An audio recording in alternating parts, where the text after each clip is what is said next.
Wanakotanga liloba.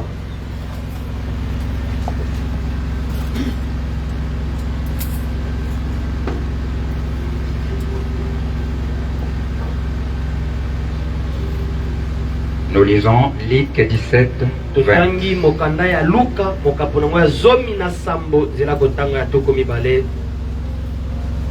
Et après nous prendrons Genèse 19, 22. Bena sima tokozwa mokanda ebandeli mokaponango ya zomi na libwa zela kotanga toko mibale na mibale.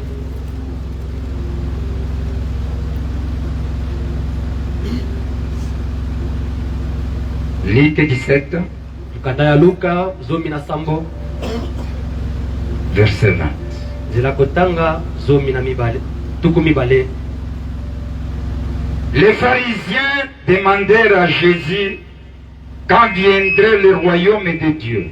Bafarisayo batunaki na Yesu tango nini bokonzi na Nzambe kozonga to ekoya. Il leur répondit, Ayanolaki bango, le royaume de Dieu ne vient pas de manière à frapper les regards. bokonzi na Nzambe to bokonzi na Nzambe eyaka te na lolenge oyo ya kokamwisa to ya kotala boye to ya kobeta miso. Amen. Prenons Genèse. Toza mokanda ebandeli mokaponanga zomi na libwa nzela kotanga mibale na tuku mibale na mibale.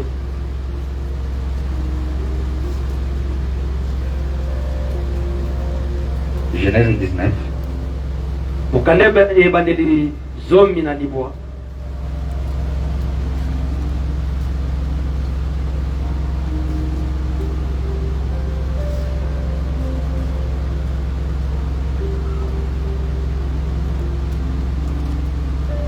Nous lisons. Tangi Hâte-toi de t'y réfugier, welela mbangu okende kobatama, car je ne puis rien faire jusqu'à ce que tu sois arrivé. Zambi nakoki kosala eloko moko te kino tango kokoma. C'est pour cela que l'on a donné à cette ville le nom de Zoar. Etina apesaki na engumba wana kombo ya Tsoa, Père Céleste. satana likolo. Nous venons de lire la parole, Touti kotanga liloba, connaissant que ces paroles qui écrites, koyebaka ete makomi oyo to maloba oyo ekomami c'est toi Dieu sous forme des imprimés. ezali yo Nzambe na lolenge ya makomi to bapapie. Et nous qui sommes debout, Be biso ba oyo totelemi nous sommes la sémence de la parole parlée. tozali momboto ya liloba oyo elobami, Que Dieu a voulu manifester dans ces derniers jours. oyo lingaki kotalisa na mikolo oyo ya suka. Nous sommes présents, Tobelemi a fait sa part, wapi moko na biso asalaki eteni na ye de quitter de la maison ya kolongwa na bandako jusqu'à ce lieu. mpe kino na esika oyo Ce qui reste oyo etikali de votre part, ezali nde eteni na yo, c'est ce qu'on avait besoin. yango nde toza nango bosenga. Tu as dit Lobaki la foi compte de ta parole. eutaka na nyonso tozali koyoka uta liloba na yo. Je veux parler comme un homme. Na koloba lokola moto Ça ne peut pas aider ce peuple. ekoki kosunga libota oyo. Si toi, Soki yo le créateur de ces hommes, mokeli ya bato oyo qui a prononcé ces paroles, oyo lobaki maloba oyo, si tu n'es pas derrière mes paroles que j'ai prononcées, soki oza na nsima te ya maloba oyo nakoloba ça ne fera rien. ekosala eloko moko. Mais si tu es derrière, kasi soki ozali na nsima va aller directement dans chaque âme ici présent yango kokende mbala moko na kati ya molema nyonso ezali pour briser des rocs mpona kobuka mabanga et l'incrédulité, mpe bozangi kondima pour que chacun po te moko na moko arrive là où tu as voulu qu'il puisse arriver seulement. akoma na esika wapi olingaki akoma nkolo. Accorde cela, Seigneur. pesa yango nzela nkolo, Et tant tes enfants, kola bana na yo tes attributs, bampifo na yo qui a répondu à votre soif, oyo bayanolaki na posa na yo, qui a répondu à votre plan, oyo bayanolaki na mwango na yo autour de ce message qui nous a franchis. singasinga ya sango oyo ezopesa biso bonsomi. Tu dis, olobi si un peuple est sous le sang, soki libota moko eza na se ya makili, il y a des signes au milieu de ce peuple. eza na bilembo na Il y a la guérison au milieu de ce peuple. Il y a la transformation au milieu de ces peuples. Accorde, c'est le Seigneur ce matin. C'est lui qui est venu malade, qui puisse rentrer guéri. C'est lui qui était faible, que tu puisses le ramener. Que chacun ressente réellement qu'il était à ta présence. Ramène-les de ton grade. Pardonne nos péchés. Remplis nos âmes et nos cœurs. Au nom de Jésus-Christ. Je m'abandonne entre tes mains. Mon interprète. Utilise-nous comme des instruments. Tout ce que nous parlerons, c'est que tu as déjà parlé dans cet âge. Que cela trouve la place dans ton cœur. Puisse réveiller chacun de nous ici. Pour que nous puissions sentir et entrer là où tu veux que nous puissions entrer. C'est en Christ où nous avons la sécurité. C'est là où nous avons une parfaite délivrance. C'est là où nous trouvons la sécurité. Dans ces temps difficiles que nous vivons. Merci. Puisque tu le feras. S'il y a le péché, touche leur cœur. Commence avec nous comme Alpha. Termine avec nous comme Oméga. Au nom de Jésus-Christ. Amen.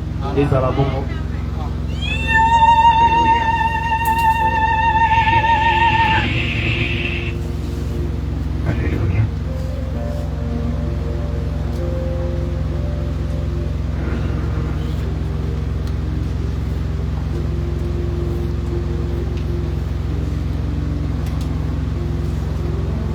Attaché à la croix pour moi.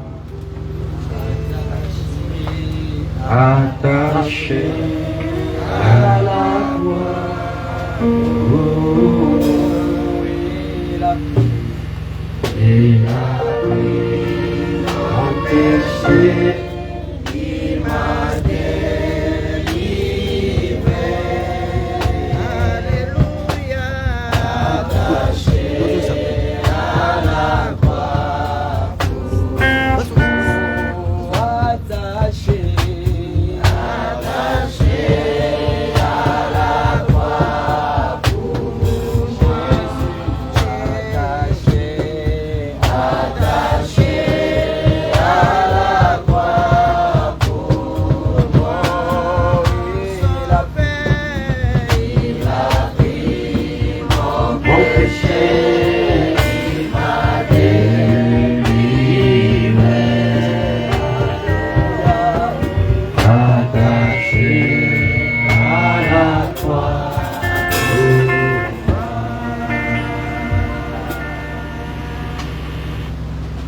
Que le Seigneur nous bénisse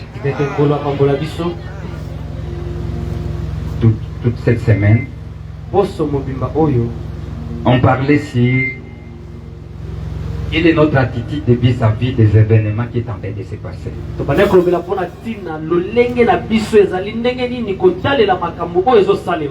Puisque dans le monde d'aujourd'hui, il y a des choses qui sont en train de se passer. Quelle est votre attitude vis-à-vis de tout ce que vous écoutez et tout ce que vous êtes en train de voir? Puisque tout ce qui se passe dans le monde va nous amener à être dans une autre attitude. En le voyant, ça va nous interpeller. Quelle est votre attitude vis-à-vis de tous ces événements? Puisque Dieu ne les amène pas pour amener seulement comme ça. Non. Il dit à travers son prophète, s'il y a quelque chose qui est en train de se manifester sur la terre, cela montre qu'il y a quelque chose qui se prépare au ciel. Puisqu'il y a toujours des types. Les choses ne se font pas pour faire seulement sur la terre. Non. Si Si dans l'invisible, il y a des choses qui se manifestent, c'est que dans l'invisible aussi, il y a quelque chose. Puisque la profondeur appelle la profondeur. Ça a toujours été comme ça. C'est là qu'on nous avons suivi qu'il y a eu un moment d'un homme de Dieu. On appelait Daniel. Au moment qu'ils étaient à Babylone, Jérémie avait parlé, avait prophétisé pour eux. Et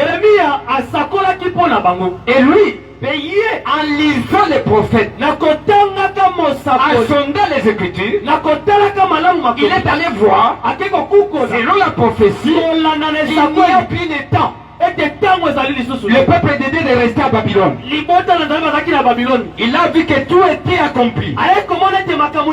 Nous avons suivi ce que le prophète a dit, que cela a mené l'homme de Dieu Daniel à entrer, à commencer à se préparer vis-à-vis de l'accomplissement de la prophétie. Il a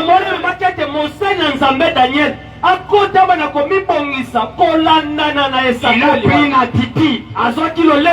Et cette attitude-là, il a amené au peuple de Dieu, les disant, nous devons entrer en prière. Le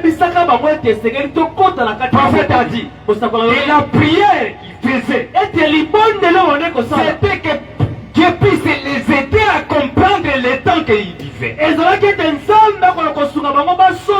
qu'ils prennent des précautions.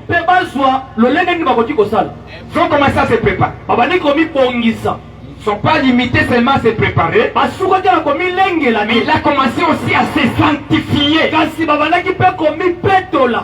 Que le Seigneur nous bénisse. Ils ont porté des sacs. Puisqu'ils ont vu qu'il n'y a plus de temps. Et Daniel, là où il vivait, il n'y avait pas l'église. Ni quelqu'un qui pourrait l'aider. Mais lui, il gardait l'insigne du Seigneur. Puisque Dieu a toujours été dans sa parole. Il surveillait sa vie vis-à-vis de la prophétie. Il comparait sa vie vis-à-vis de la prophétie. Et là, cela l'a amené dans une attitude d'attendre à ceux qui vont sortir de Babylone pour aller dans leur patrie. Ils étaient dans un état. Que le Seigneur nous bénisse. Le prophète a ajouté, si cet homme-là, si nous pouvons s'inspirer de sa vie, nous aussi, dans notre temps, en regardant la lumière rouge et l'accomplissement des promesses, ça ne peut pas nous laisser indifférents. Ça va aussi nous amener dans une attitude d'attendre quoi? L'enlèvement. Que le Seigneur nous bénisse. Que le Seigneur nous bénisse. C'est pourquoi ce matin, je vous parle de vous d'entrer. Entrez où? Dans les lieux de refuge. Puisque tous ceux qui sont dans les lieux de refuge, c'est eux qui seront épargnés à des choses de ce monde. Puisqu'il n'y a plus d'espoir aujourd'hui. Le monde est dans les décadences. Et n'importe quel moment, il peut y avoir un embrassement total. L'épuisement total du monde. Puisque dans les mains des impies, il y a maintenant des bombes qui peuvent détruire le monde dans quelques minutes. Et au même moment que je vous parle, ils sont dans l'agitation. Ils se battent entre eux. C'est qu'à n'importe quel moment, il peut y avoir quelqu'un qui peut aller toucher le bouton et les choses changent. Maintenant, vous épouse, vous ne pouvez pas rester indifférent. Nous devons entrer dans une attitude d'entrer en Christ. Puisqu'en Christ, nous nous aurons la sécurité. Que le Seigneur nous bénisse. Que le Seigneur nous bénisse. Et entrer en Christ, c'est quelque chose d'invisible, de secret, qui ne brille pas. Mais c'est dans une communauté des humbles.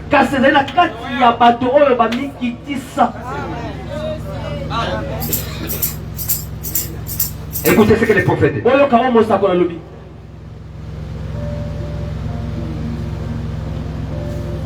réveil est presque terminé. Je suis dans la maintenant.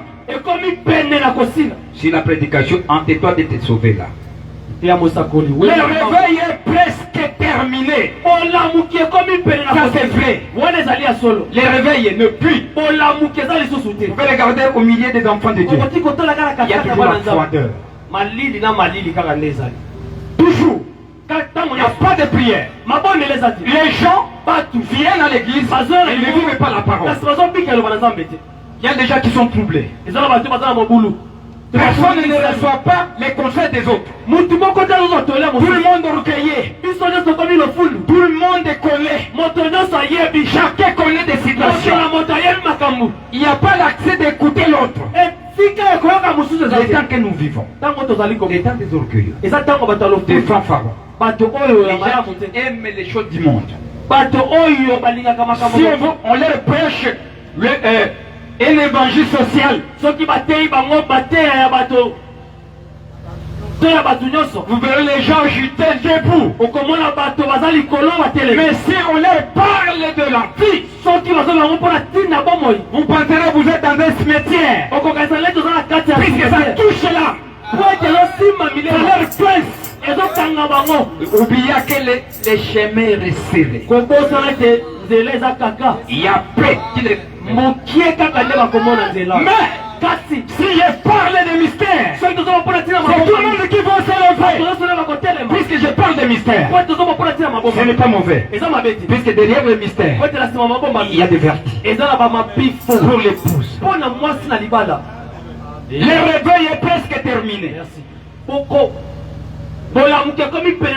N'attendez plus quelque chose de plus glorieux. C'est votre prophète qui est allé de parler. Ne vous attendez pas. C'est quelque chose de plus glorieux. Non.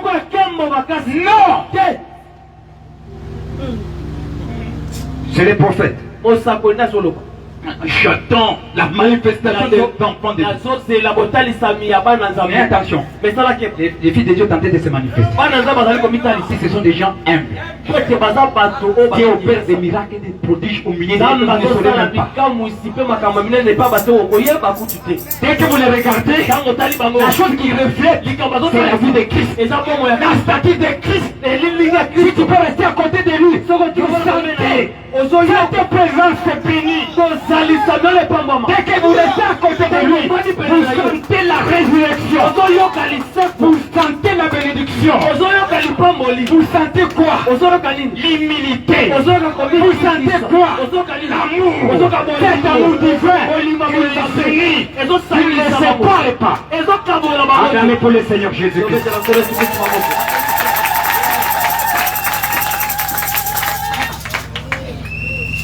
N'attendez plus que quelque chose de plus glorieux. Nous avons déjà eu la chose la plus glorieuse dans les ciels.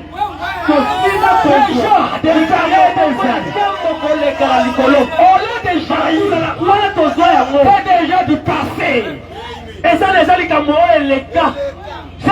On a déjà eu des choses plus glorieuses. Cette nuée de gloire qui est descendue, c'est du passé aujourd'hui. Vous attendez quoi? Suivez bien.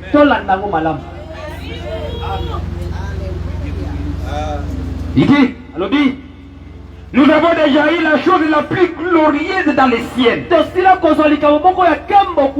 Le Saint-Esprit qui se manifeste dans cette génération. Il n'y a rien d'autre que l'on puisse faire. Vous savez ce ce qu'il nous demande de faire. Et de vous amener à se connaître. C'est tout. De se connaître.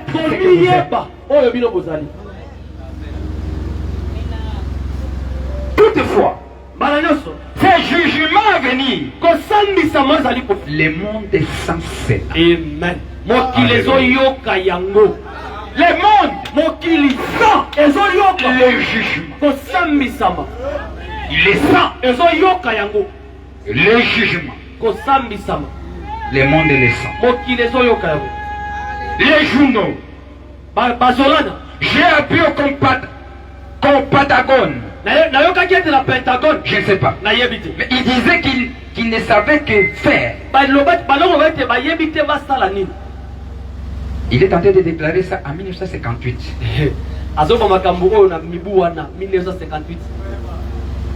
Hollanda.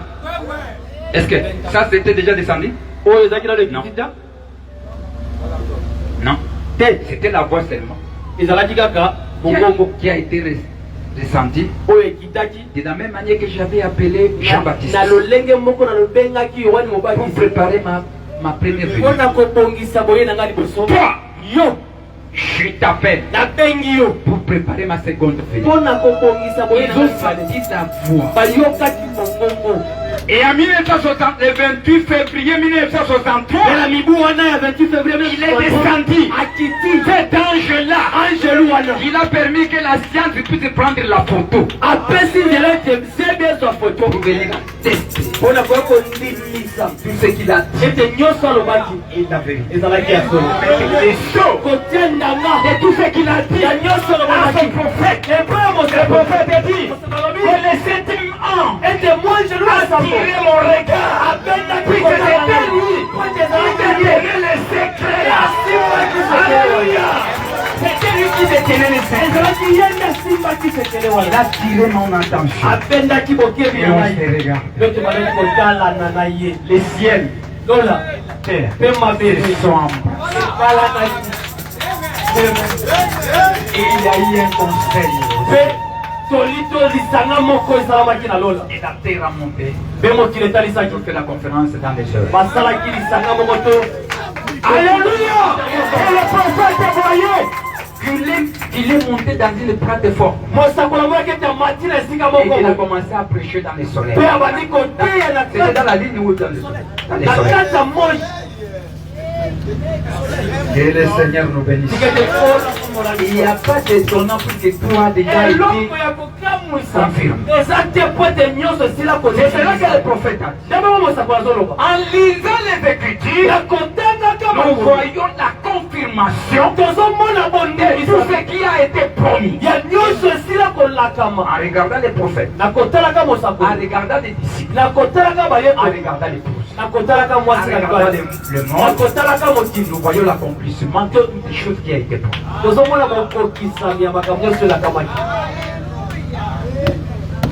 Il continue. Eh bien, madame, il n'y a qu'un seul livre qui peut vous diriger concernant ce qu'il vous faut faire.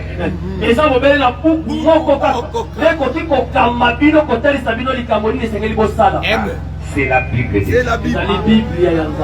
C'est l'unique chose qui peut vous dire qu'il vous faut faire.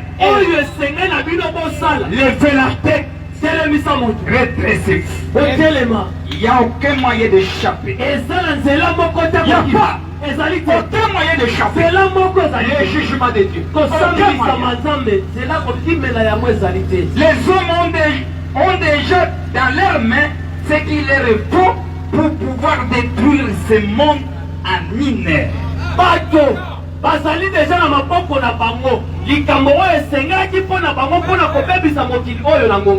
S'ils veulent,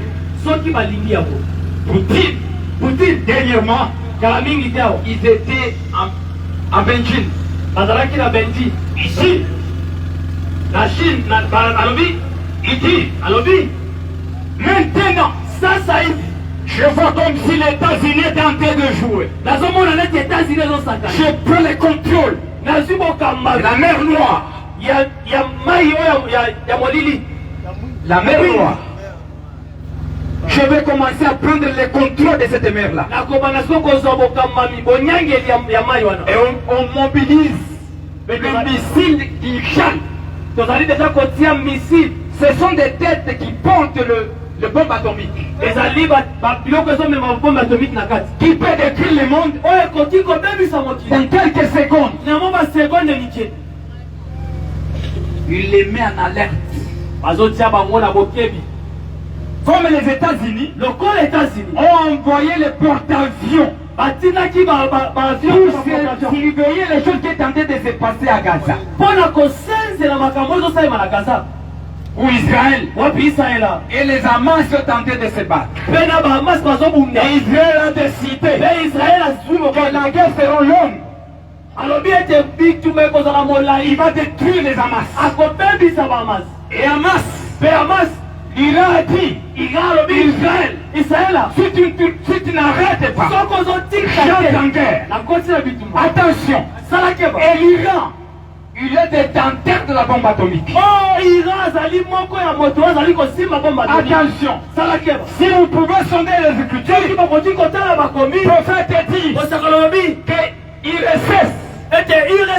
tient le bombe. Il va détruire les États-Unis. Mais la parole de Dieu dit que ceux-là seront lâchés au moment que l'époux a déjà quitté la terre. Pour le moment, à l'instant que je vous parle, au moment que je vous parle, la Russie occupe une grande partie de l'Ukraine. Et l'Ukraine est appuyée par les États-Unis et tous les pays d'Europe. Les États-Unis ont envoyé des roquettes à haute portée. Ils ont essayé de larguer ça. Cela a détruit les arsenaux de Russie. Qui a fait choquer Poutine. On est ensemble. Qu'est-ce que cela va nous interpeller? Écoutez ce que le prophète dit.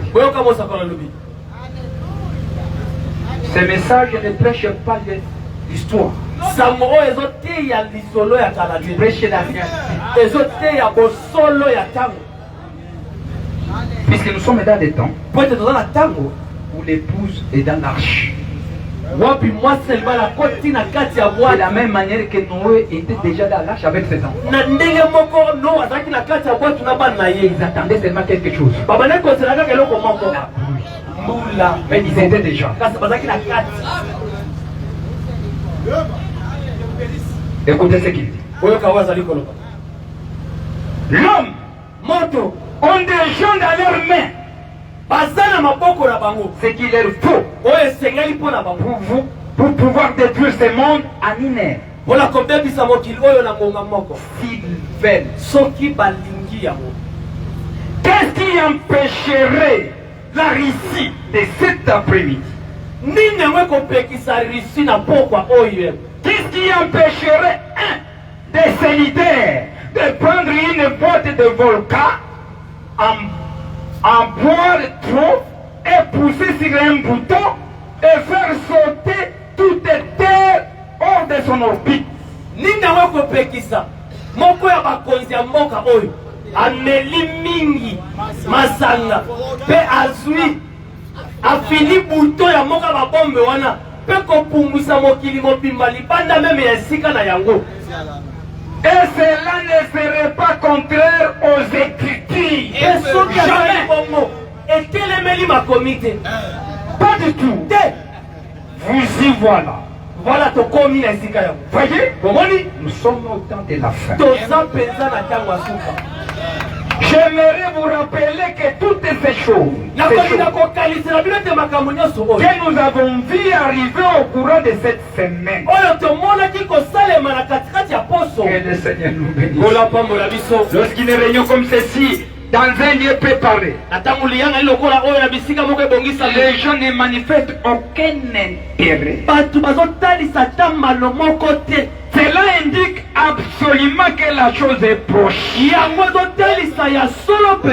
C'est la vérité. Nous voyons toutes ces choses, mais cela n'interpelle pas les gens. Les gens sont indifférents. Quand ils disent rien, avec ça, avec cette attitude-là, ça nous dit quelque chose. Amen. Que le Seigneur nous bénisse. Les gens ne manifestent pas aucun intérêt. Cela indique absolument que quelque chose est proche. Et de voir un petit groupe qui se rassemble royalement en plein air. Jour après jour, nuit après nuit, comme vous le faites parce que quelque chose vous presse. Il y a quelque chose en vous. Vous qui êtes rempli de l'esprit. Il y a au-dedans de vous quelque chose qui vous met en tas. C'est ce que je vous ai dit. Un enfant de Dieu qui se prépare, il sent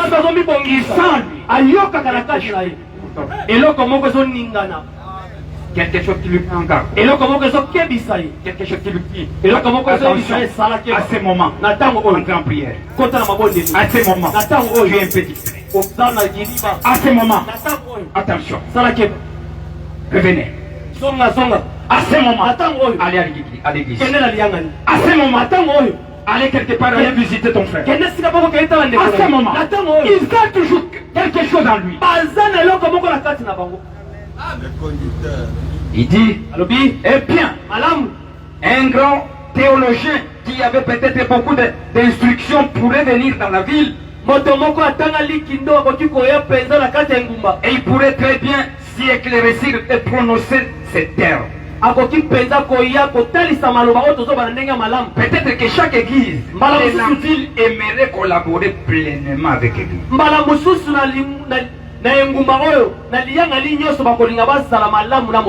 Ce serait quelque sorte un honneur d'aller à l'attente de cet homme qui est peut-être un excellent orateur. Mais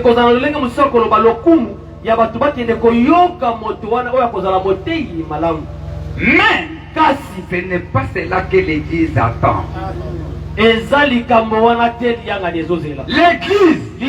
le véritable croyant, attend la manifestation du Saint-Esprit. Quelque chose qui le pousse dans son cœur à agir.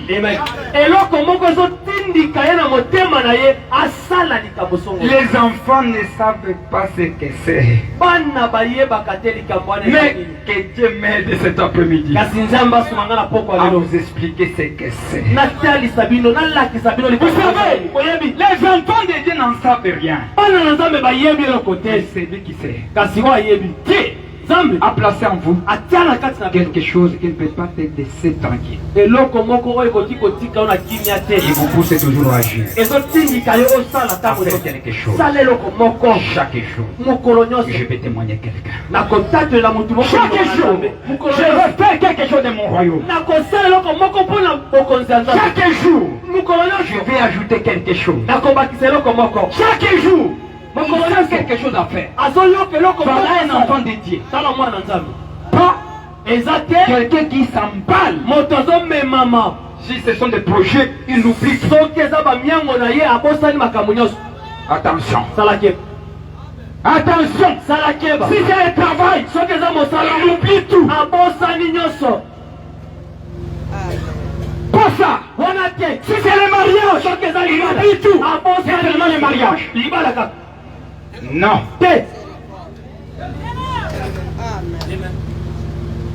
Mais il cherche quelque chose qu'il garde. Il surveille chaque chose. Il ne peut pas faire d'erreur. Il l'étouffer. Jamais.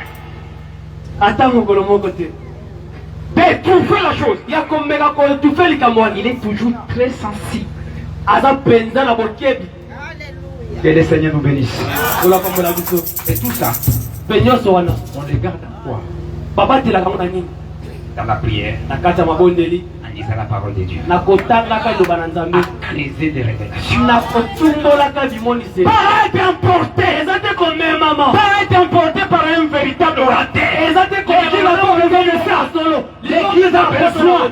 lingombe za na posa. même si on peut vous donner des mystères, Attention bakoti ko teo mabomba si on mi. ne donne pas des mystères, Soki bapesa mabomba mi te, c'est paix, ozo senzela la chose que Dieu a placée en lui. likambo oyo Nzambe atia na Puisque les messages que vous écoutez, po ete sango bozali koyoka, ça ne vous donne pas la vie. yango nde epesaka bomoi te. C'est compliqué, mais non. Ça me complique un peu. Le message Sango amène ezomema à ce que vous puissiez vous retrouver. ete bongo na komi C'est que Dieu a fait de toi. oyo Nzambe asala yo, C'est comme maman poule. eza lokola mama soso. Maman poule. Mama soso Là où il est, esika il est azali là pour vous donner le chaleur. azala mpona Pour kopesa que vous moto puissiez sortir dans les coquilles. po ete komela na kati ya mliki. Tu es un petit poussin. ozali Qui est là. Qui a la semence de la vie. oyo eza na Mais maman poule est là pour vous donner le chaleur. Pour que vous puissiez sortir dans cette coquille. Pour trouver votre nature. C'est ce que Dieu a parlé à vous. Acclamez pour le Seigneur Jésus. Et le message a été envoyé pour vous amener à vous connaître. Ce qui était en fait de vous. Puisque vous êtes les attributs de Dieu. Vous avez placé sur cette terre ici. Pour manifester des bonnes œuvres. Acclamez pour le Seigneur Jésus-Christ. Il vous a fait ses enfants avant la fondation du monde. Mais vous avez contourné la théophanie. Vous êtes dans cet corps-là. Qui vous bloque. Est tenté de vous troubler. Mais le message est venu. De vous faire quitter de là. Et de retrouver votre état. C'est la parole de votre Père. C'est partie de cette parole-là. Quel péché? Quel péché? Qui ramène en vous. Puisque c'est vous. Vous écoutez même votre nom. Être cité dans cette parole. C'est la parole amène la vie. Ça peut aussi vous tuer. C'est la parole. Que le Seigneur nous bénisse. Vous êtes des oglos. Vous n'avez pas été fait des chrétiens ici. Ah, vous salami ba Kristo awate. Non! Vous étiez des fils des chrétiens. Vous avez reçu les messages. Toujours vous parlez ce que vous êtes. Acclamez pour le Seigneur Jésus d'abord. Et bientôt, ce message est tenté de vous amener à retrouver votre identité. Vous devenez ce que vous êtes. Pour que vous et la partie de vous qui est Christ. Vous êtes devenir un. Et vous comprenez ça? Rien ne peut vous empêcher. Le Seigneur est mort à cause de ça. Et rien ne vous tient. Aucun péché ne peut être jamais. Et Satan ne vous trouble. Il est tenté de vous mentir. Ils ne réussiront pas.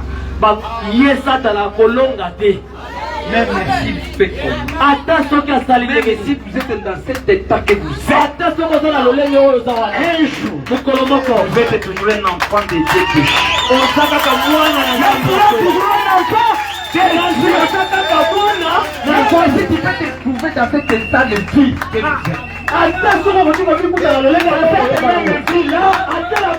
vous êtes un enfant de Dieu. Toujours un enfant de Dieu. Il y a la semence qui est venue de Dieu. C'est celle qui te pousse toujours de te dire. C'est celle qui te dit que tu m'aimes. Ce n'est pas votre. Ce n'est pas votre. Et vous verrez un jour. Retrouver votre vie. Que le Seigneur nous bénisse. Nous continuons de... Ok, ça nous reste quelques minutes. Il dit alobi j'étais où? Ok.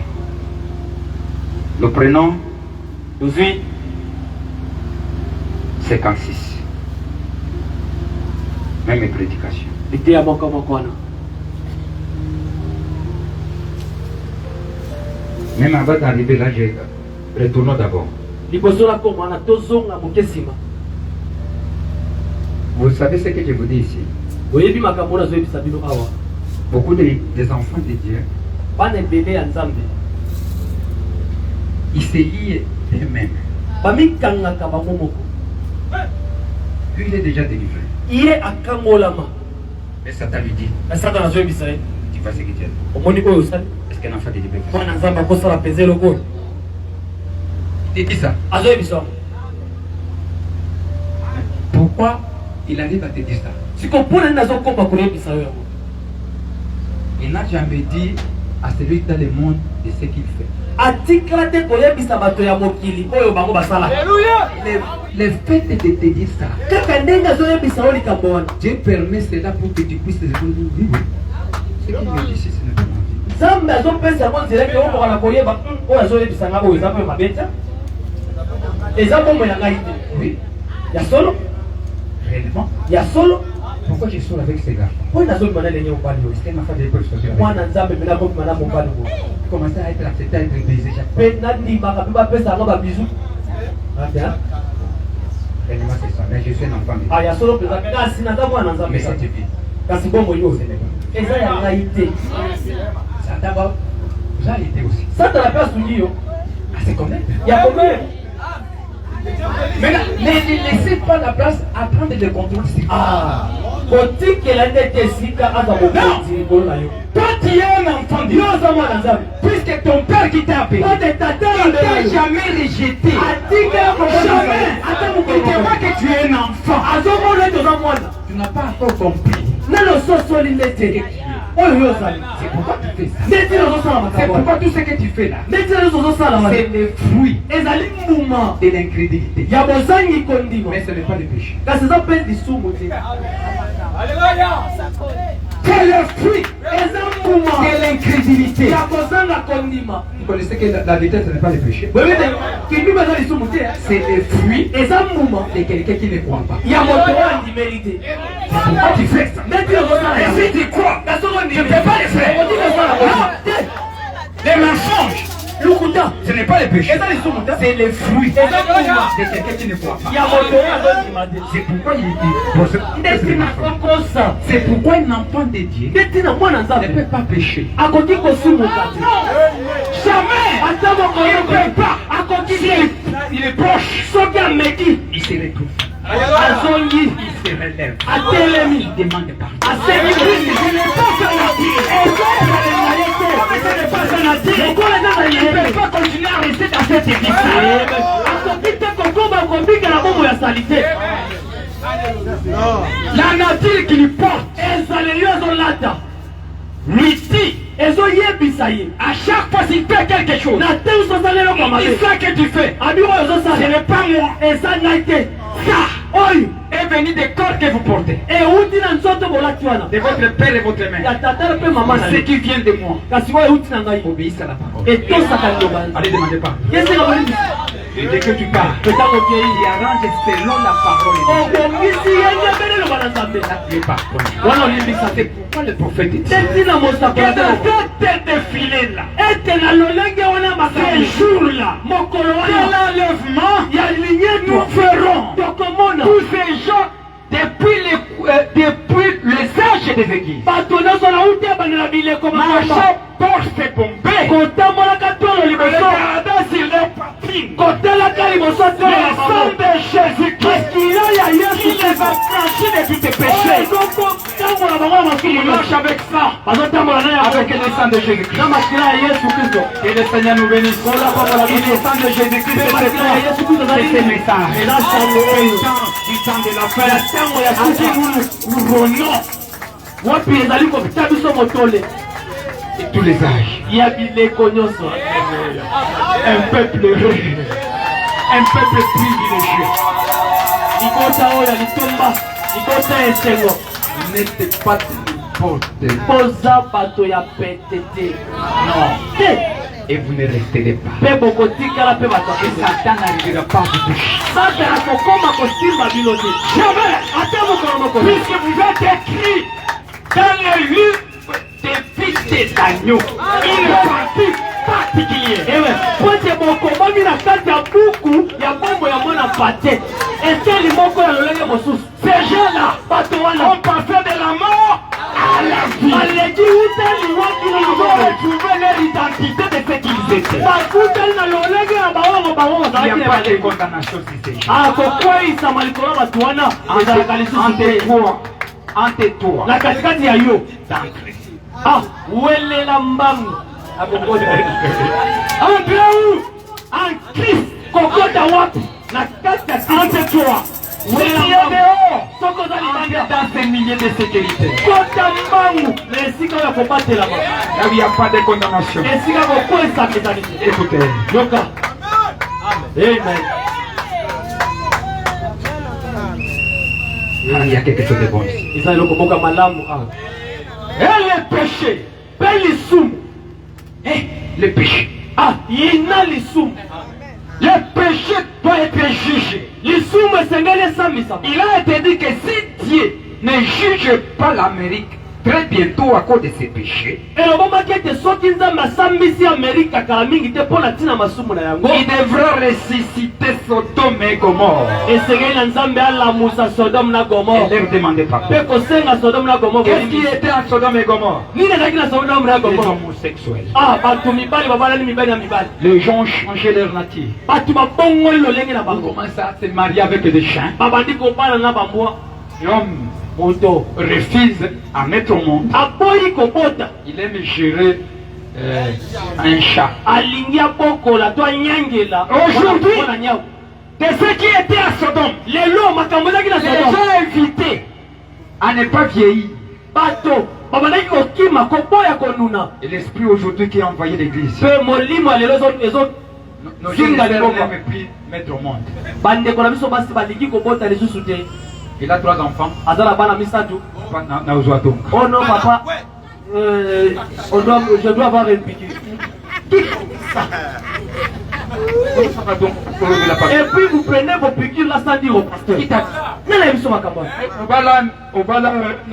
et tu as aussi écouté un aveugle allez va c'est moi ngande mobali na yo honte à toi un tel homme. Une telle femme va l'accuser chez le pasteur. C'est une mort qui est en train de chercher à faire rentrer dans l'esprit sodomite. Molimo ya Sodoma. Pourquoi? Il sait que les enfants sont en train de les gêner.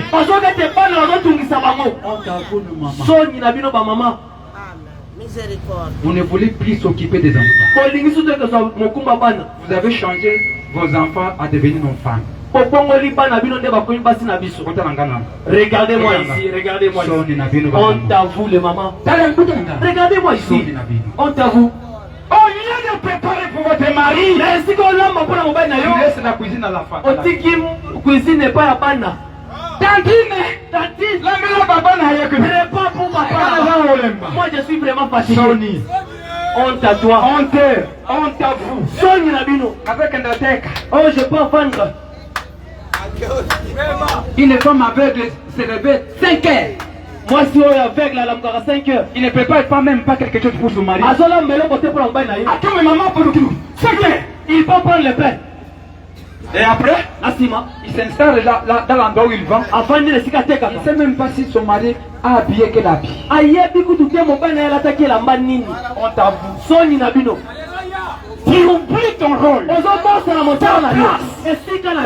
cuisine, c'est là où il y a votre bénédiction. La cuisine est pour les bons gens. C'est la révolution dans vos maisons. Comment les enfants marchent?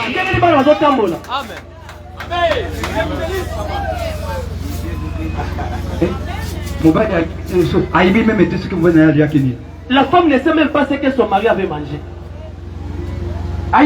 Elle ne sait pas. Il se plaît puisqu'il cherche des dollars. Alors c'est la poison mbongo. La première porte véritable femme. Mon salaire liboso ya moi Et de mettre son mari à l'aise. ezali kota mobali na Dans d'abord ça. yango nanu liboso ete na liboso Son mari doit se sentir à l'aise. mobali esengela miyoka soi. alege epa na ye.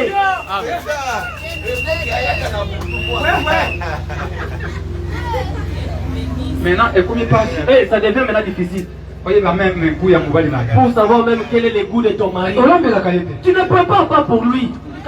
Tu as envoyé des enfants. Maintenant, les enfants tripotent là-bas. Tu comprends là-bas comment ça va faire.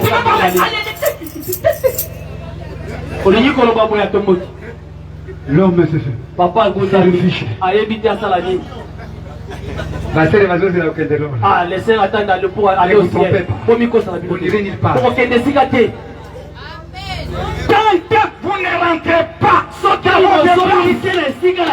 Vous n'irez pas au ciel. Le Saint-Esprit ne peut pas rester. Mon livre, mon sang Ne peut pas entrer. à continuer de la cascade Dans Christ. Et ça dit de retrouver votre place. dans la carte à Christ C'est là où il y a beaucoup de bénédictions. Si tu es fatigué, restez à côté de la cuisine. Vanda la cuisine Et tu es en train de former ton enfant. Tu es là. Fais comme ça. Nathan, ton père n'aime pas le dessert. Papa n'a pas de c'est l'état, je ne mange pas de sel. Ici, Awa. Tu as mis beaucoup de l'huile. Fais Tu ceci. es en train de former cette personne. Tu es là. Mets un téléphone. Chombo na chombo. Papa arrive. Papa commis. Vous l'avez noté. Vous l'avez pas préparé. Oh, on prépare là-bas. Vous quand même solide. Tu n'as pas honte. Tu n'as même pas honte de qui. Ozo la solide pour le bon. Tu es où? Ozawa. Je devrais te trouver. Te placer là. Et c'est là qui n'a coûté un esika na yoko. Tati. Tiens la maman, papa n'a pas dans la douche. Mets l'eau pour ton père dans la douche. Ah, au coup ta papa, vous l'avez déjà dit là. Ah, il va raconter papa déshabillé. Tu es déjà là. On t'a déjà mis de l'eau là-bas. Ah, ton père est même de l'eau. Et comme nous sommes déjà vieux comme ça. Tiens qui monte. Tu avais mis de l'eau chaude. Et papa ni. Papa Moutakara. Vous êtes en train de montrer les enfants. La kiraba la mabé. Non, non, d'accord, tu n'as pas déjà partagé ton amour avec tes enfants. Yo, kaboli bolingono na bana. Vous regardez quoi? Oh, vous entendez? Les crises dans nos foyers. Wane zali penda bozangi na kata bandafu na biso libala. Bah, faire oui, nango. Les affaires que vous avez. On n'a pas refusé de faire des affaires. On fait les affaires avec Christ. Christ. Ta préoccupation d'abord c'est ta femme. C'est ton mari. D'abord. Après les enfants. Que le Seigneur nous bénisse. Les sœurs disent d'abord Amen.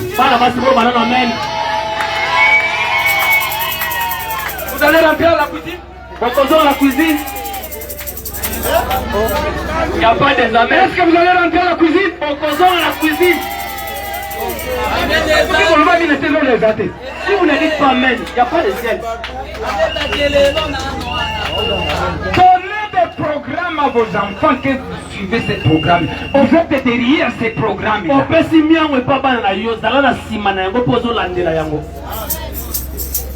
Il y a l'âge où on se fatigue. Comme ma femme est déjà fatiguée. Mais l'église dit que vous en avez soupe pour le cacasson. Église aussi. L'église. Tu fais des mois, ça même pas arrivé dans les pasteurs. C'est ce que j'ai dit à petits enfants. C'est quel type de génération? Oh non, c'est le problème de vos parents. Où il y a beaucoup de filles dans l'église. Ils n'ont jamais connu même l'adresse de leur pasteur. Papa, je suis venu pour que tu puisses me conduire dans le mariage. Je manque même de l'eau. Celle ici, elle est déjà fatiguée. Orgueil. J'irai où? Chez qui? Et si vous partez, et sont recueillis, tu regardes de quoi? Vous êtes là bas ici. Il n'est pas passé saleté ça là. Eh, je l'ai passé, il y a beaucoup de saleté, hein. C'est toi qui balaye là-bas? Tu n'as jamais en aucun jour allé balayer. Attends, mon colombo côté, on tire la collection comme beaucoup. Parce que tu es orgueilleux. Évitez le qu'on a fait ça, il y a mon pays, il est bien. Tu ne sais pas la la valeur de cet homme qui vous parle. Je ne peux pas rester de ce que vous êtes. Ce ne serait pas. Que le Seigneur nous bénisse.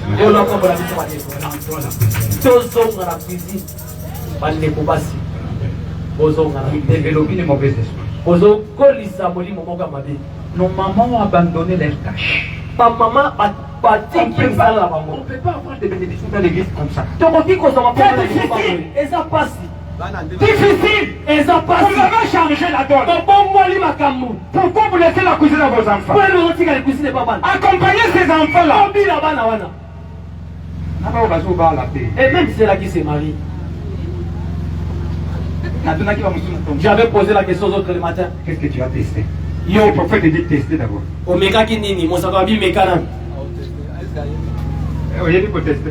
Tu sais comment on teste? Oh, j'aime. Quand tu regardes l'intérieur. Vous êtes en zone. Vous n'êtes pas de célibat. On s'est mal. Prophète dit on s'est mal. Papa la kabongote. Il y aura des moments dans les parcours pour vivre comme c'est presse. Attention! Attention! Salakeba! Attention! Salakeba! Grandissez! Okola! Que le Seigneur nous bénisse! On marie la parole! Papa la Kaliloba! Amen! Voilà où ils étaient. C'est ça. Que le Seigneur nous bénisse. Laissez-nous le temps de vous accompagner dans vos décisions. Nous ne vous aidons pas de la chair. Nous vous amenons ce que l'Écriture dit. Gloire à Dieu, amen. Merci. Et je termine. Remarquez ce que Jésus a dit à propos de ce qui arrivera au temps de l'autre. Au temps de l'autre, les gens mangeaient, se mariaient, donnaient leurs enfants en mariage. Ils bâtissaient, ils plantaient. Avez-vous déjà vu un temps comme celui-ci pour ce qui est de construction et de progrès?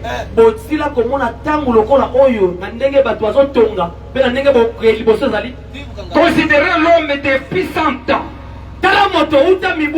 Il est le même homme qu'il était il y a 6000 ans. Mais il n'avait pas beaucoup de progrès, si ce n'est il y a environ 100 ans. Il n'y a jamais eu un si grand progrès jusque récemment. Et l'unique moyen par lequel les gens pouvaient envoyer un message, c'était par une lettre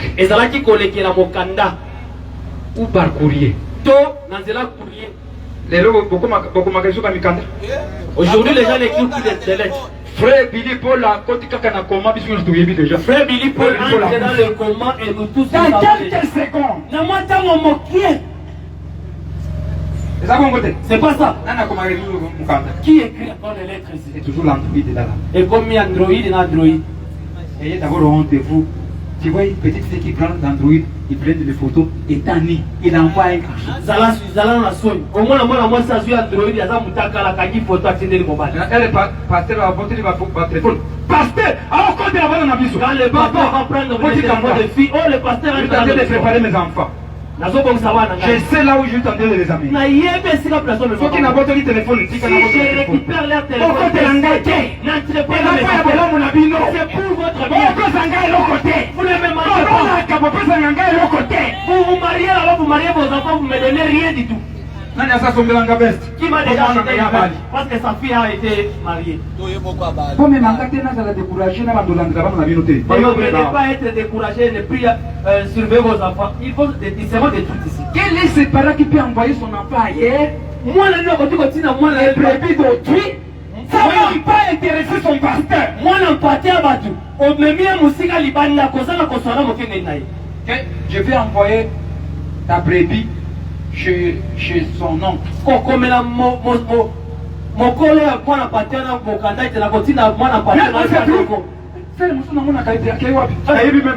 Mais telle sœur là, je ne la vois plus. Elle est partie où? Moi-même, je ne sais pas. Oh non, la sœur est partie déjà avant nous. Oh, Dégo. Moi, je ne me suis pas fatigué. Comment pouvez-vous commencer à se comporter comme ça? Informe seulement. Le bas, pesa. Pasteur, nous comptons envoyer notre fille à tel endroit. Pasteur qui veut sur cet enfant-là, de la manière que je vois cet enfant, il ne peut pas quitter à côté de lui. C'est ça, c'est qu'il puisse rester à côté de lui. C'est bien. Vous mangerez les fruits de ce que je vous dis. Parce que le fait de vouloir aller, il est en train de fuir le contrôle de ses parents. Ils veulent être libres.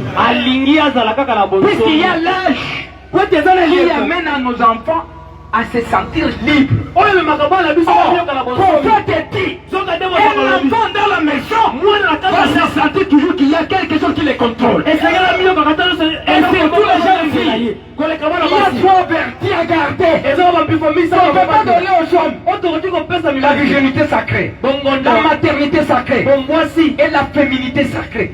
Qu'on doit garder chaque maman.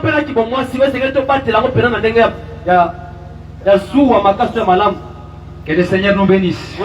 C'est une honte. Les enfants tentés de sortir à être détruits dans leur chambre.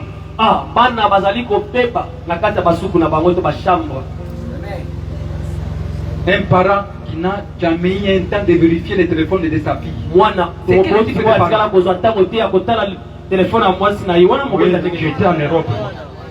J'étais en Europe. J'étais en Europe. Il faut laisser les enfants libres. Ce n'est pas ça le Saint-Esprit. Il n'y a pas les messages d'Europe, des États-Unis, de Kinshasa. Les messages sont les mêmes. La même voix. Que le Seigneur nous bénisse. Réveillez-vous. On a plus de temps. Amenez nos enfants à entrer en Christ. Tout ce que nous avons, nous devons les amener à Christ. Pardonnez, je vais terminer. C'est ça que je puisse profiter de ça. Et bien là, il y a beaucoup de gens ne viennent pas.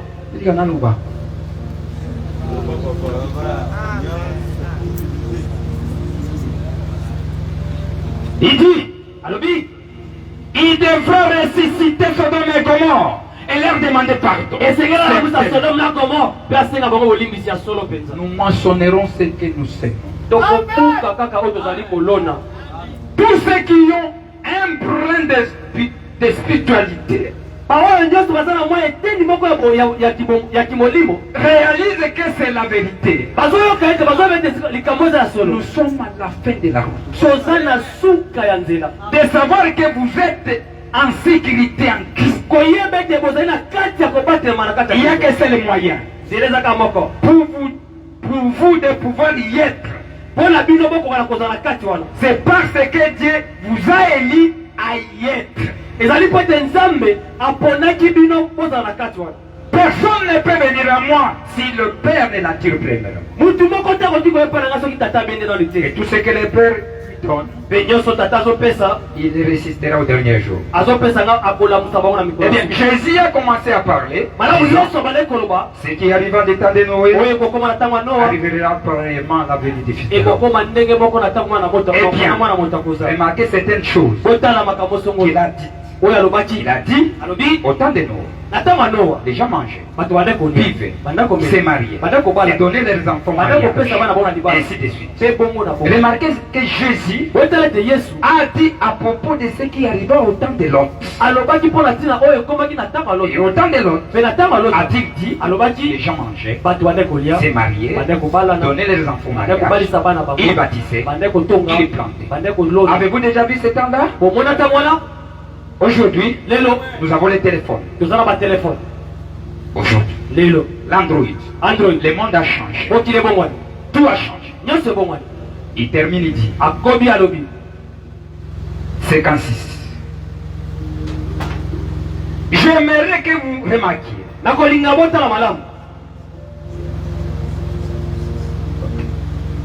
J'aimerais que vous remarquiez le temps de l'autre.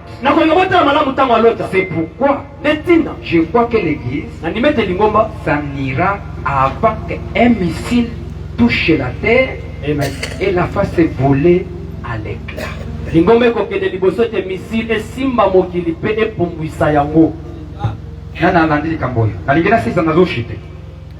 Prophète dit qu'il croit que les missiles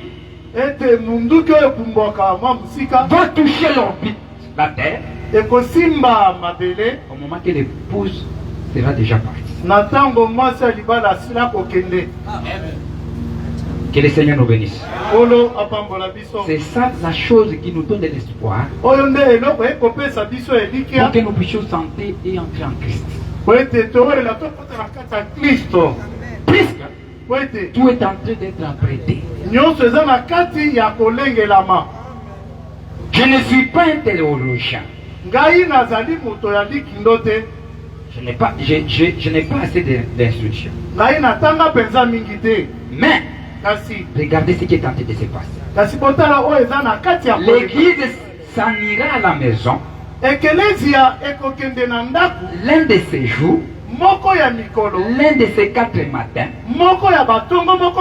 ou un certain jour avant qu'un missile puisse toucher cette terre en guise de jugement.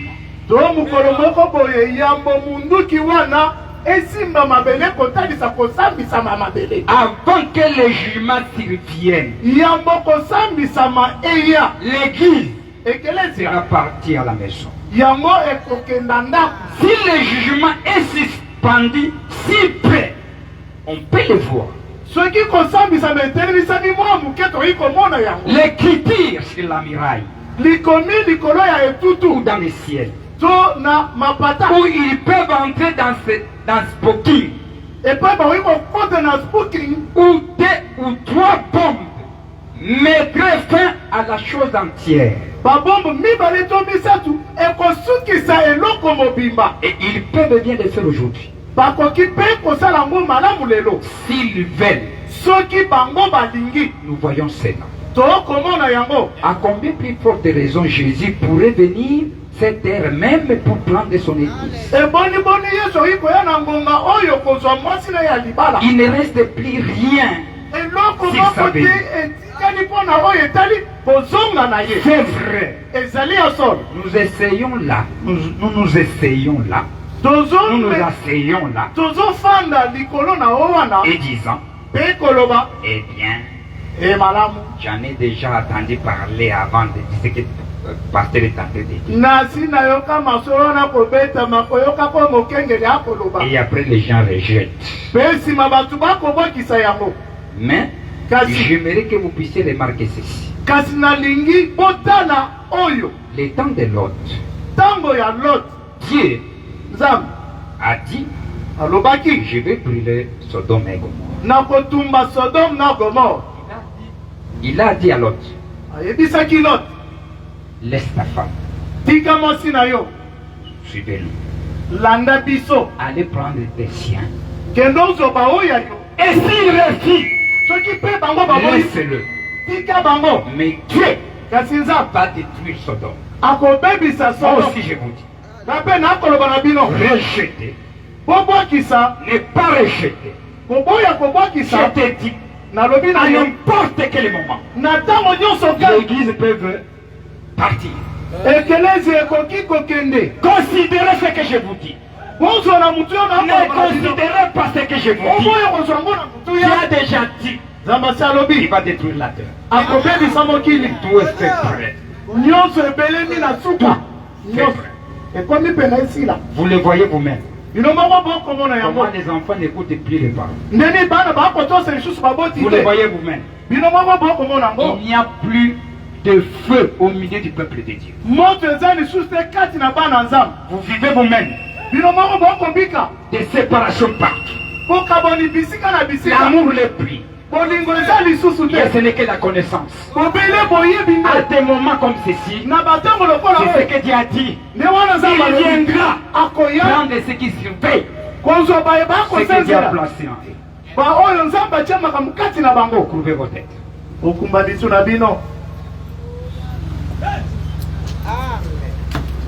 Étant dans la méditation, étant dans la méditation, puisque je vais terminer,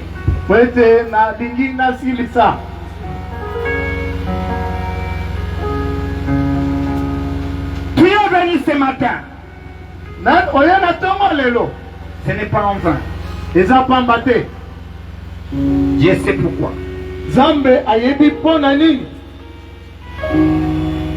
Ton prophète dit ceci. En regardant tout ce qui est en train d'arriver, prenez d'abord ta vie toi-même. De la manière que tu tentais de vivre. De la manière que tu prennes les choses de Dieu. Il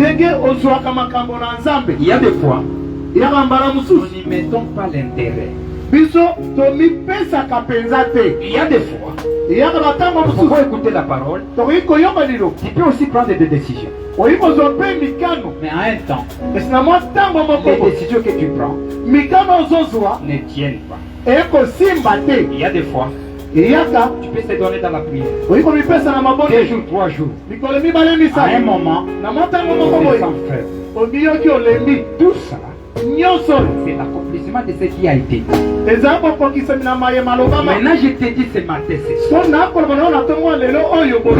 Profitez ce moment. Nous allons parler avec les prophètes. Oui, frères et sœurs. J'ai dit ceci. Faites vite. Sauvez-vous. Il n'a pas dit faites vite et je vais vous sauver. Non. Il dit faites vite. Sauvez-vous. Vous n'avez plus beaucoup de temps. Ces grands et vieux murs ecclésiastiques vont tomber l'un de ces jours.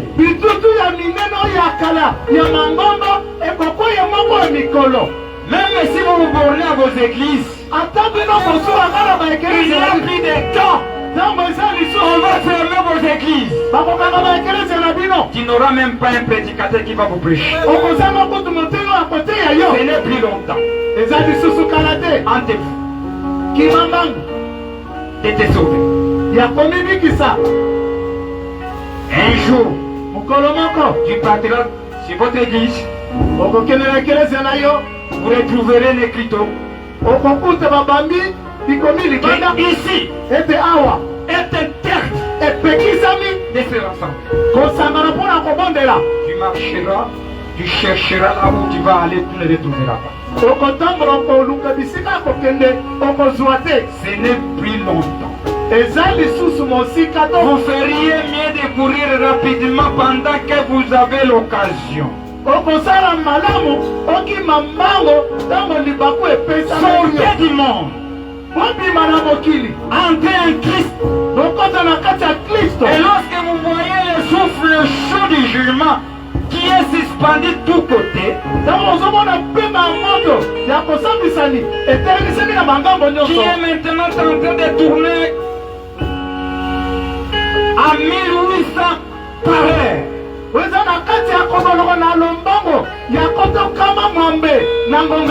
Continuellement autour de la terre.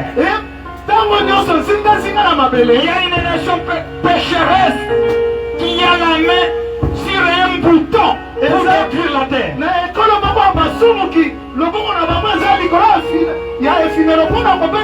La Russie est prête. Il est tenté d'organiser et à prêter tous ses bombes, son arsenal. Soyez prêts. Les diables ne fait aveugler seulement vos yeux vis-à-vis des choses qui est tenté de se passer.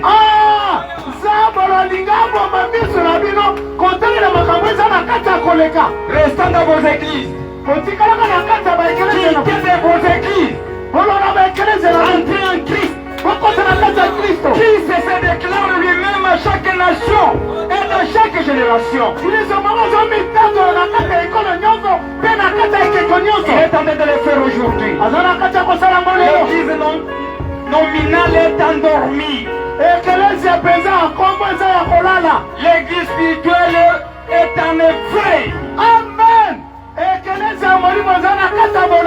La Vierge endormie est allée s'endormir.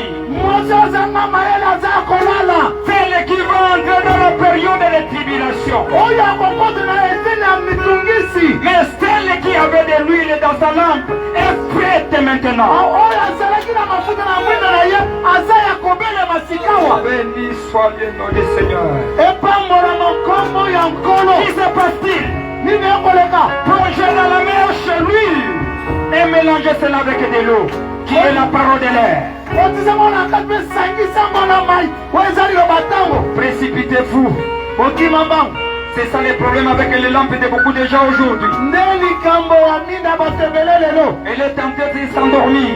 Il ne se réveille pas. Alors que l'état est déjà passé. Il vous faut vous lever pour nettoyer vos lampes. S'il y a un temps, ces lampes devraient être nettoyées. C'est à ce moment ici. Amen. Tais-toi mon frère. Et purifié. Je ne peux rien faire à ce que ça soit arrivé. Je ne peux arrêter la chose. Entrez en Christ. Mettez-vous debout. Dans cette même attitude de la prière, nous allons prier.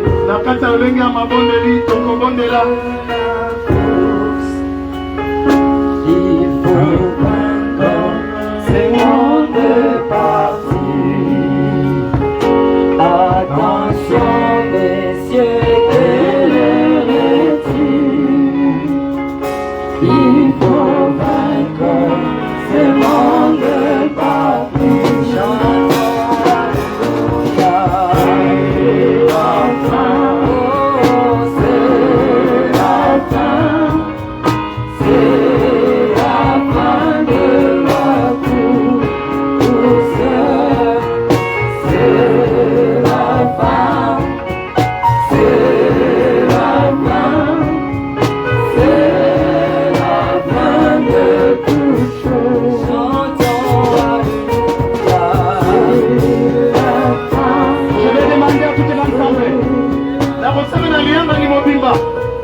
S'il y a quelqu'un qui aimerait que nous puissions prier pour lui, avant que je puisse congédier l'église et entrer dans votre maison, il y a des fois tu es dans la distraction, tu as perdu ton espérance. Ce que tu faisais avant, tu ne le fais plus.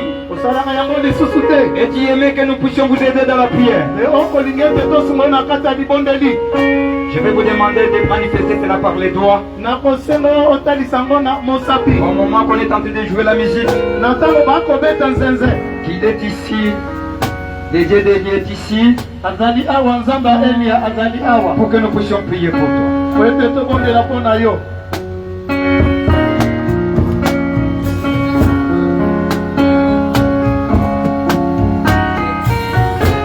Manifestez cela, nous allons prier.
En s'abandonnant dans la main de Dieu. Peut-être tu peux se fatiguer en élevant les mains. Mettez ta main sur ton cœur. Et moi je veux prier avec les prophètes. Le prophète dit, si je peux manquer la foi, mais si je prends ma foi, je l'associe avec sa foi, et que je prononce des paroles, il aura le feu. Je vais m'associer avec la foi de William Mario Branham. Avec cette prière qu'il a fait.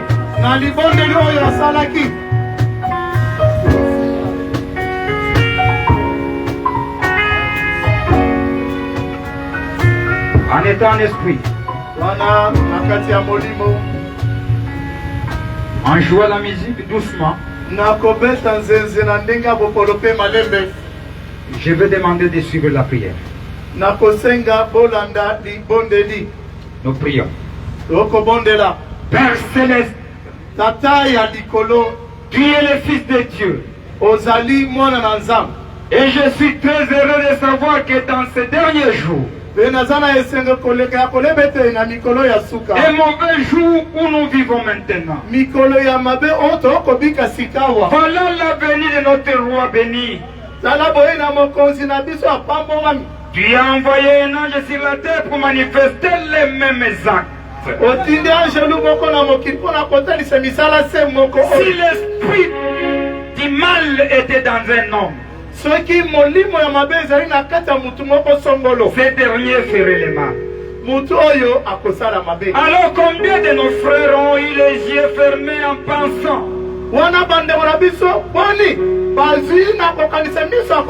Eh bien, je suis membre d'un groupe de gens. Je suis membre d'une grande église. Et ils ne se rendent pas compte que c'était ce même esprit qui était sur Caïphe. Qui était le souverain sacrificateur. Et c'est tous les érudits qui avaient une haute instruction du temps de notre Seigneur. Et Jésus leur a dit, vous êtes de votre père, le diable. C'était des hommes saints, des hommes intègres, des hommes instruits dans les Écritures, mais qui ont manqué de recevoir la révélation.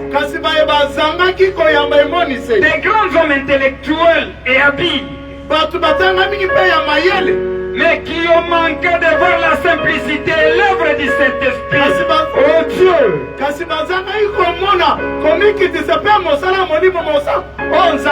Fais que le cœur de ces hommes soit ouvert.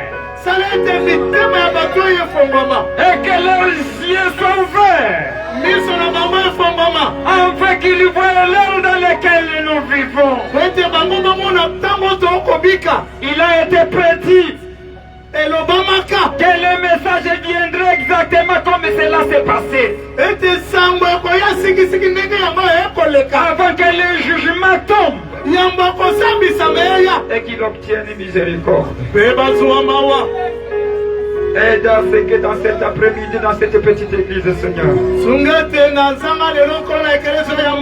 accorde à tous ces hommes qui mettent leurs mains dans leur cœur. Que le Saint-Esprit entre dans leur cœur, Seigneur. Que le Saint-Esprit entre dans leur vie. Au plus profond de leur être. Et leur régénérer en face de nouvelles créatures. Que leurs yeux s'ouvrent. Et qu'ils disent, pourquoi n'ai-je pas vu cela avant? Accorde le Seigneur. pesa yango nkolo puissent en être sauvés babikisama dans cette ère qui est proche. na ngonga oyo ebelemi epusani. Aide de ce peuple, Seigneur, sunga liboso nkolo arriver à reconnaître ya kokoma et à saisir leur position. mpe kosimba etelemelo na Au bango nom de Jésus-Christ, na kombo ya Yesu Kristo j'ai ainsi demandé prier. nasengi mpe nabondeli bongo. Amen. Amen. Que le Seigneur vous bénisse. Olapambola bino. Que le Seigneur vous bénisse. Olapambola bino. Aimez-vous Christ? Aimez-vous Christ? Amini Kristo. Merci. Matondi. Nous avons arrivé à la fin. Tokomi na suka. Nous avons laissé Frère Théo